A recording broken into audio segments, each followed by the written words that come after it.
Okay, let's dive like into this. आज के इस विश्लेषण में हम एआई की दुनिया में तहलका मचा देने वाली एक नई और बिल्कुल ग्राउंड ब्रेकिंग अप्रोच पर बात करने वाले हैं। इसका नाम है को-इवॉल्विंग पॉलिसी डिस्टिलेशन। बेसिकली आज हम देखने वाले हैं कि एआई मॉडल्स को एक एवोल्यूशनरी क्लासरूम में कैसे ट्रेन किया जा रहा है। अगर आपने कभी सोचा है कि फ्यूचर के ऑलराउंडर सुपर स्मार्ट एआई आखिर बनेंगे कैसे, तो ट्रस्ट मी, ये विश्लेषण एग्जैक्टली आपके लिए है। टेक वर्ल्ड के सामने पिछले कुछ वक्त से एक लिटरली माइंड बॉगलिंग सवाल खड़ा है।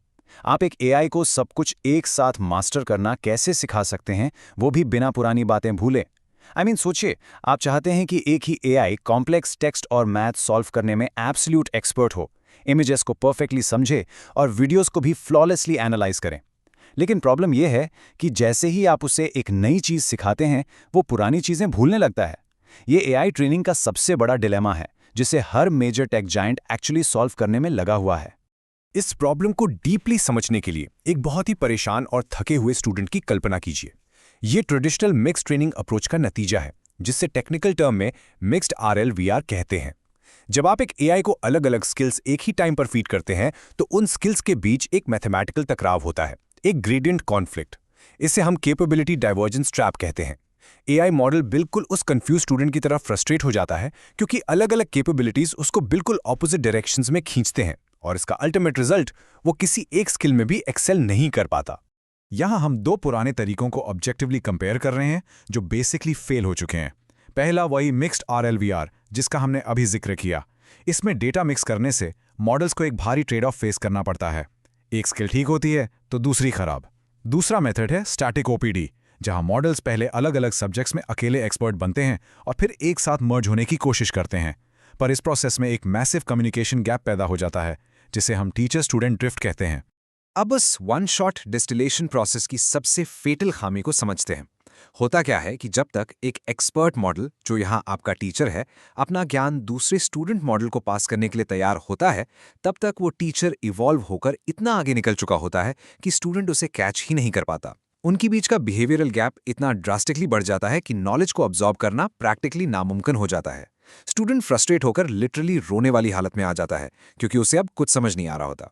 और यहीं पर इस पेपर की सबसे बड़ी, सबसे क्रूशल एपिफनी आती है। The core idea is, effective distillation के लिए टीचर और स्टूडेंट दोनों का बिहेवियरली क्लोज रहना एब्सोल्युटली क्रूशल है। ये प्रिंसिपल इस पूरे विश्लेषण का फाउंडेशन है। अगर मॉडल्स के बीच का गैप, यानी उनके डेटा प्रोसेस करने का तरीका बहुत अलग हो गया, तो स्टूडेंट टीचर से सीख ही नहीं सकता। एफिशिएंट लर्निंग तभी पॉसिबल है जब दोनों एक दूसरे के आसपास रहकर सोचें और बिहेव करें। तो आखिर इस मैसिव प्रॉब्लम का सोल्यूशन क्या है? एंटर को-इवॉल्विंग पॉलिसी डिस्टिलेशन या को-PD। ये एआई ट्रेनिंग में कंप्लीट गेम चेंजर पैराडाइम है। अब मॉडल्स को अकेले आइसोलेशन में पढ़ने के लिए बिल्कुल नहीं छोड़ते। इसके बजाय पैरेलल ट्रेनिंग का कॉन्सेप्ट आता है, जहां मल्टीपल एक्सपर्ट्स एक दूसरे के म्यूचुअल टीचर्स बन जाते हैं। ये अकेले पढ़ने से मूव ऑन करके एक डायनामिक ग्रुप स्टडी अप्रोच अपनाने वाली बात है, जहां सब एक दूसरे को कॉन्स्टेंटली सिखाते हुए एक साथ आगे बढ़ते हैं। Now what's really interesting about this concept is कि कैसे ये अलग-अलग ब्रांचेस एक ही वक्त पर ब्यूटिफुली स्टूडेंट और टीचर दोनों का रोल निभा रहे हैं। ये एआई ब्रांचेस इंडिपेंडेंटली कुछ नया सीखती हैं और फिर तुरंत विदाउट एनी डिले वो फ्रेश नॉलेज दूसरी ब्रांच के साथ एग्रेसिवली शेयर करती हैं। वो लगातार अपने नोट्स स्वैप करते रहते हैं। जैसे इमेज प्रोसेसिंग मॉडल कुछ नई रीजनिंग सीखता है और अपने टेक्स्ट मॉडल को सिखाता है, और बदले में टेक्स्ट मॉडल अपना लॉजिक शेयर करता है। चलिए इस को-PD के ऑल्टरनेटिंग साइकिल को क्लियरली ब्रेक डाउन करते हैं। इसमें दो स्टेप्स ऑल्टरनेटिंग लूप में चलते हैं। पहला स्टेप है इंडिपेंडेंट स्टडी, जहां हर ब्रांच अकेले स्टडी करती है और नए ट्रिक्स डेवलप करती है। फिर तुरंत आता है स्टेप 2, म्यूचुअल डिस्टिलेशन। इससे पहले कि उनके बीच कोई बड़ा ड्रिफ्ट हो और फासला बढ़ जाए, वो तुरंत पॉज लेती हैं और एक दूसरे को पढ़ाती हैं। ये साइकिल कंटिन्यूअसली रिपीट होता रहता है। पहले थोड़ी इंडिपेंडेंट पढ़ाई और फिर डायरेक्टली एक दूसरे को सिखाना। इन दोनों अप्रोचेस का कॉन्ट्रास्ट बहुत ही क्लियर है। हम साफ देख सकते हैं कि क्यों mutual distillation completely out classes the old one shot methods. जब हम म्यूचुअल डिस्टिलेशन यूज करते हैं, तो मॉडल्स के बीच का ओवरलैप मेंटेन रहता है, जिससे हाई एब्जॉर्प्शन होता है। वो लिटरली सारी इन्फॉर्मेशन ईजिली ग्रास्प कर लेते हैं बिना किसी लॉस के। पर पुराने वन शॉट प्रोसेस में उनके बीच एक ड्रास्टिक डाइवर्जेंस आ जाता है, leading to very poor absorption. ये कंटिन्यूअसली एक दूसरे के क्लोज रहना ही इनका सीक्रेट सॉस है। So the crucial point is कि ये सब हवा में बातें नहीं हो रही हैं, एक्चुअल डेटा इसको प्रूफ करता है। अगर हम लर्निंग गेन्स और उनके ओवरलैप को एनालाइज करें तो रिजल्ट्स एकदम क्लियर हैं। स्टूडेंट और टीचर को बिहेवियरली क्लोज रखने से highest learning gain strictly guarantee होता है। स्टैंडर्ड मेथड्स उन्हें दूर धकेलते हैं जहां परफॉर्मेंस ड्रॉप हो जाती है, बट कोपीडी इंश्योर करता है कि मॉडल्स हमेशा एक highly effective tight net learning zone में रहें। अब आप जरूर सोच रहे होंगे कि क्या ये स्मार्ट क्लासरूम कॉन्सेप्ट सिर्फ 2 मॉडल्स के बीच ही रेस्ट्रिक्ट है? नो वे। इसे एक शेयर्ड हब का इस्तेमाल करके इजीली 3 ब्रांचेस तक स्केल अप किया जा सकता है, टेक्स्ट, इमेज और वीडियो। ये बेसिकली एक हब एंड स्पोक टोपोलॉजी है जहां सेंट्रल टेक्स्ट हब उन सब के बीच लगातार नॉलेज एक्सचेंज कोऑर्डिनेट करता है। ये एसेंशियली एक आपस में जुड़ा हुआ कलेक्टिव ब्रेन बन जाता है जो सब कुछ एक ही वक्त में फिगर आउट कर रहा है। और इसका फाइनल नतीजा क्या निकलता है? It's phenomenal.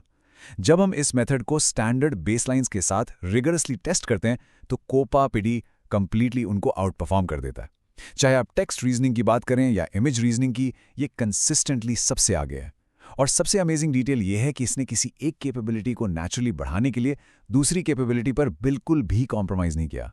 ये लिटरली प्रैक्टिकली इम्पॉसिबल को पॉसिबल बना रहा है। और ये brilliantly illustrates the ultimate achievement. कोप एनए ने सिर्फ मल्टीपल डोमेन्स में एक सॉलिड जनरलिस्ट बनने का टैग ही अचीव नहीं किया है, बल्कि इसने अपने सिंगल डोमेन स्पेशलाइज्ड एक्सपर्ट्स के सीलिंग को भी पूरी तरह ब्रेक कर दिया है। आमतौर पर मिक्स्ड मल्टीटास्किंग मॉडल्स अपने स्पेसिफिक डोमेन एक्सपर्ट से थोड़े वीक होते हैं, राइट? पर यहां क्रॉस डोमेन शेयरिंग ने इफेक्टिवली हर इंडिविजुअल डोमेन को और भी ज्यादा स्ट्रांग और केपेबल बना दिया है। सो इस पूरे विश्लेषण को समझने के बाद हमारे दिमाग में एक बहुत ही प्रोवोकेटिव और एक्साइटिंग सवाल उठता है। क्या ये पैरेलल मॉडल को एवोल्यूशन ही आने वाले कल का नया स्केलिंग पैराडाइम होने वाला है? क्या आने वाले वक्त में सभी ultimate all in one AI models इसी तरह आपस में कांस्टेंट ग्रुप स्टडी करके ट्रेन होंगे? ये डेफिनेटली एआई ट्रेनिंग के फ्यूचर का एक बहुत बड़ा इशारा है। मैं उम्मीद करता हूं कि इस एक्सप्लेनर ने आपको इस ग्राउंड ब्रेकिंग कॉन्सेप्ट को ईजिली समझने में मदद की होगी। इस पर जरूर सोचिए, सीखते रहिए और मैं आपसे अगली चर्चा में मिलूंगा।